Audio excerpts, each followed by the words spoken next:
sudah nyampe di sini, ada komitmen bahwa aktor itu rasional, dia berarti di sini harus menjalankan analisis strukturalis terhadap kepentingan, ini kepentingan dan institusi yang merupakan denominator umumnya. Ya, jadi ada komitmen ini sama ini harus berjalan dengan baik, syaratnya memperhatikan 4 teori. Lanjut yang poin keempat, belum saya melihat yang seperti ini. Yang keempat adalah ada analis dari public policy. Ya, ada analis dalam public policy yang bersifat neo-Marxis atau berdasar pendekatan neo-Marxis. Kalau kita belajar public policy dari pendekatan neo-Marxis, maka kita harus tahu betul asumsinya. Karena mereka menegakkan suatu asumsi bahwa struktur kekuasaan dan kepentingan dalam sistem ekonomi itulah yang menentukan kapasitas kelompok politik untuk mengatur bentuk rezim dan arena politiknya.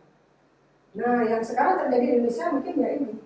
Kita secara nggak sadar, ya, nggak sadar menurut saya bahwa mereka sebenarnya ini struktur kekuasaan kita sekarang seperti apa ya? Nah, struktur kekuasaan kita sekarang kan ada di mana? Kalau struktur kekuasaan kita buat seperti piramida, maka di sinilah ada pemegang orang-orang penting yang mempunyai kuasa yang menentukan arah dan orientasi kebijakan dari negara. Ya, kalau saya sebut misalnya di sini ada oligark, ya, plus intelektual, plus akademisi, plus praktisi, plus civil society, CSO, ya, NGO, ormas, semua di sini diajak oleh pemerintah untuk membuat kebijakan. Struktur kekuasaan kita, modelnya, struktur kekuasaan kita modelnya elitis. Struktur kekuasaan selalu modelnya elitis, karena ada segelintir orang pasti yang di sini mengendalikan, ya, mengendalikan kekuasaan itu. Nah, kalau struktur kekuasaan kita sudah seperti itu, ya di bawah ya kita. Ini adalah kelas bawah, kelas menengah bawah, kelas menengah dan kelas menengah bawah itu kita. Kelas bawahnya sendiri adalah rakyat, proletar.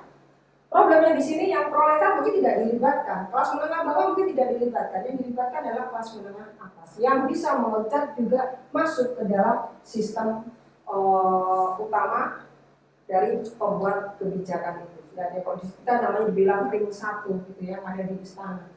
Ya, neo-Marxis ini menurut pemahaman saya ini benar-benar seperti ini, karena di situ ada struktur kekuasaan dan kepentingan, ya. Jadi mereka lah yang merencanakan kebijakan itu, karena asumsinya sudah jelas seperti ini. Mereka mempunyai kapasitas, kelompok ini mempunyai kapasitas. Orang-orang yang berada dalam struktur kelas atas ini, struktur pembuat kebijakan atau dalam oligarki ini, itu ada semuanya punya kapasitas. Dan kapasitas ini punya kepentingan. Kepentingan apa? Untuk mengatur bentuk rezim. Enaknya gimana rezim ini supaya bisa berkuasa terus menerus, enaknya gimana, nah ini kayak gini. Jadi ini ya, mengatur bentuk rezim dan arena politik. Nah ini yang kemudian akan mempengaruhi output dari kebijakan. Saya kasih contoh, penting itu contohnya supaya Anda bisa merefleksikan. Kalau kita lihat rezim, kita lihat masa lalu dulu ya, rezim Orba, lalu rezim reformasi, terus yang ketiga adalah rezim apa ya, reformasi sama post reformasi ya, karena kita dari tahun 98 gitu ya. Itu rezim Orba, struktur kekuasaan ada di Cendana. Zaman reformasi yang masuklah zaman Gus Dur, zaman Megawati, zaman SBY. Itu kita pindah-pindah ya.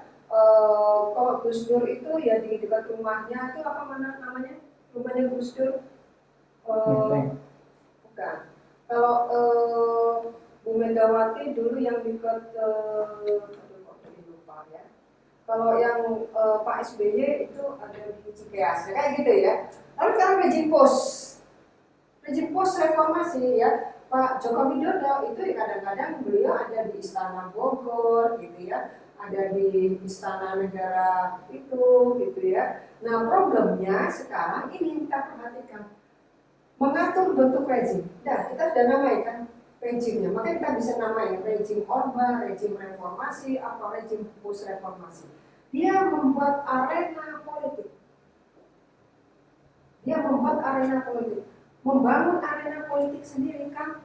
Kita bisa bilang, kalau Orde Baru, Cendana, Pak SBY Cikeas, Pak Jokowi di Istana Bogor atau di Istana Negara. Nah, ini punya arena politik. Jadi siapapun yang ingin kekuasaan, kalau zaman Orde Baru ya datang ke Cendana, siapapun yang ingin kekuasaan yang mendekat lobby-lobby ke Cikeas. Nah, yang lain sekarang lobby-lobby ke Istana Bogor atau ke Istana Negara. Ini arena. Jadi tempat istana itu menjadi arena politik untuk apa? Menentukan hasil kebijakan.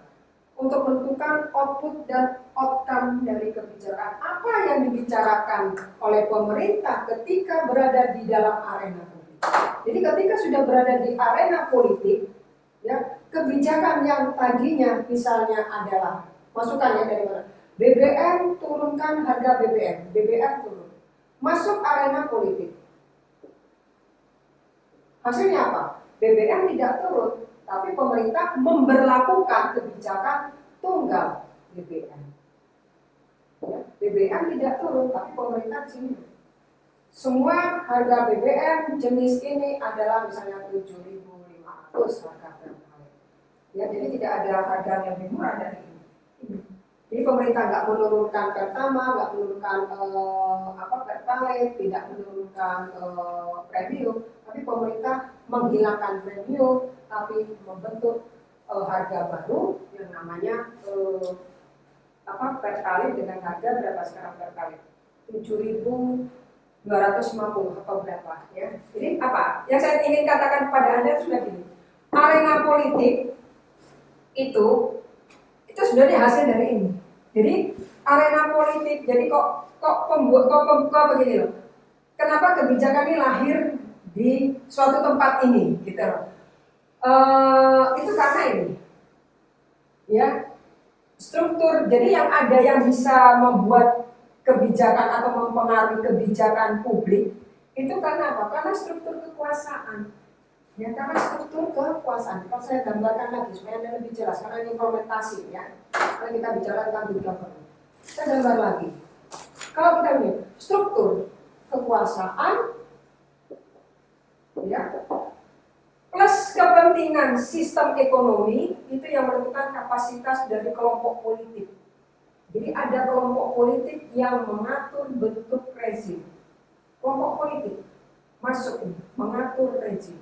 Rejim buat yang bagus itu seperti apa ya? Oh, rejim yang demokratis, rejim yang partisipator, sudahlah dibuat semua rejim. Nah, lalu rejim ini juga dia menentukan arena politik untuk membuat keputusan-keputusan penting di mana ya? Nah, mereka tentukan, gitu ya. Ada kalau zaman Orde Baru itu dulu keputusan-keputusan politik itu dihasilkan dari main golf gitu ya, Nah itu keputusan-keputusan politik penting di situ. Ini negara harus kemana gitu ya, ini diputuskan di situ. Nah ini semua ya, karena tadi ada struktur kekuasaan itu plus arena politik yang membutuhkan arena politik itu orang yang punya kapasitas, orang yang punya basis material yang kuat atau para oligark. Nah kita yang terkena dari hasil kebijakan. Ya pro kontra hasil kebijakan itu jelas tidak bisa memuaskan semua pihak, ya. Ada yang dirugikan, ada yang diuntungkan. Kalau kita belajar ilmu politik atau dengan pendekatan politik ekonomi, maka dalam kebijakan publik ada yang diuntungkan dan ada yang dirugikan. Tidak bisa kebijakan publik itu selalu membawa dampak pada menguntungkan banyak pihak. Tidak pernah.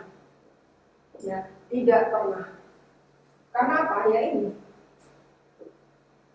Karena apa? Karena ini. Masuk ke struktur kekuasaan gampang nggak? Enggak, susah. Anda mau masuk struktur kekuasaan susah, ya. Apalagi Anda ini masuk ke sini struktur kekuasaan, sudah masuk ke struktur kekuasaan yang bisa menentukan rezim, bisa menentukan arena politik, lobby-lobbynya dan sebagainya. Jadi kalau kita lihat ya program-program yang dihadapi oleh pendekatan kebijakan publik khususnya dalam perspektif neo-Marxis ini menekankan perbedaan dan pembentukan kebijakan antara fungsi negara ya seperti ini.